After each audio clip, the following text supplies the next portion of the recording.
Alright, this is now part 3 of the installation procedure for the Puresilk Analyser Test Analyzer Assembly. In our previous video we covered both the installation and removal of our analyzer. In this particular video we now have to do the calibration to actually match up the circuit board to other circuit boards. For this one we do need all filtration running. Without the filtration running we won't be able to calibrate it correctly. For us, in this particular video, I'm not going to have a filter running, but I'm going to trick it to think that there is a filter running, simply because it would be too loud for me to explain what's going on. So, we need to reconnect it back up to power, and in a second I'm going to turn this on, and some figures are going to be displayed on our screen here. So I'll turn it on now. When it says ASC, we need to press the up button once, and when it says 41, XX, press down. Now, as you see, it didn't actually say 41XX, as that's actually the software revision number, and will change depending on the age of the unit. So now we're actually in the utility menu of the Analyzer, and we need to run a calibration. So we press the up button once, and we'll get to U01, and we'll press the down button. We'll now get C dash dash dash. So right now it's drawing in a water sample from the pool. In our case we have trick equipment, as I said, and it will actually draw that up and run the calibration, which takes a few seconds.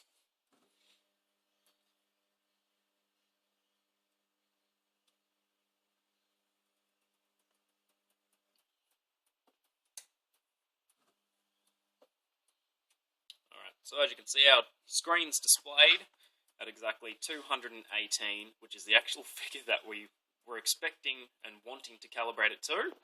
So that's quite ironic, that one. So on our circuit board, with our solenoid wires that we put in before, you'll see this small blue component here with the red sealant on it. That's what we're actually going to need to adjust to change the number on currently on the screen. So using the 3mm flathead, we can spin this clockwise and anti-clockwise to adjust the number. The number that we want is 218 plus or minus 5. So once we've got it to 218 plus or minus 5, we're going to press the up button, and we'll go back to our utility menu of U0. Once again, we want to press the up button once to U01, and then the down button to activate a calibration. And we'll get our C dash dash dash again.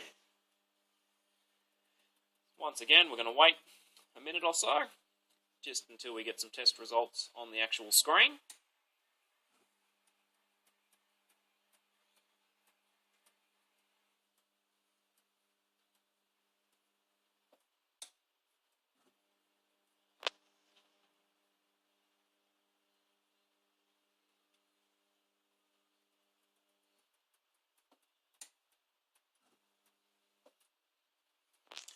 As you can see, we're now at 221, which is in our range of plus or minus 5. So once again, we're going to press the up button once, go back to our utility menu, go back to U01 by pressing the up button, and activating another calibration. We want to run at least 3 calibrations that all equal 218 plus or minus 5 before we can actually conclude this part. Sometimes you will get a trick calibration on the first or second run through. That's due to air bubbles in the filtration line. So we have to make sure we run this test at least 3 times before we can accept the calibration. Once again, we'll just wait a few seconds before it can actually run its calibration for us. Once again, it's 221. So that's our 3 tests in a row that have all come up with the correct calibration. So once again, we're going to lock that in.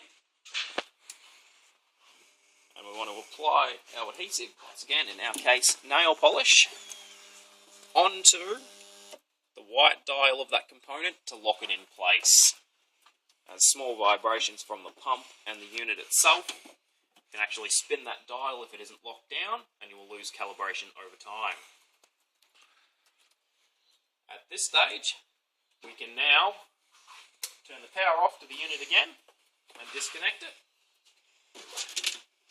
and reattach our front panel, which is 5 screws on the front, the larger screws around the edge and the small one in the middle.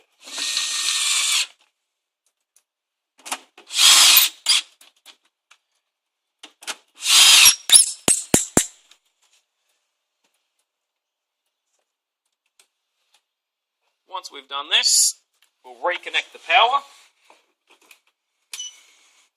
and we'll get once again ASC 41XX, which is your software revision number for your unit, and it will boot up into normal operation. What we now need to wait for is for all the reagents to prime, and we want it to initiate a test to make sure that we have correctly installed the Newtonium. So by pressing both the up and the down button simultaneously until it beeps, we'll force a test straight away. Once the pH light starts flashing, we know that it's initiated a test.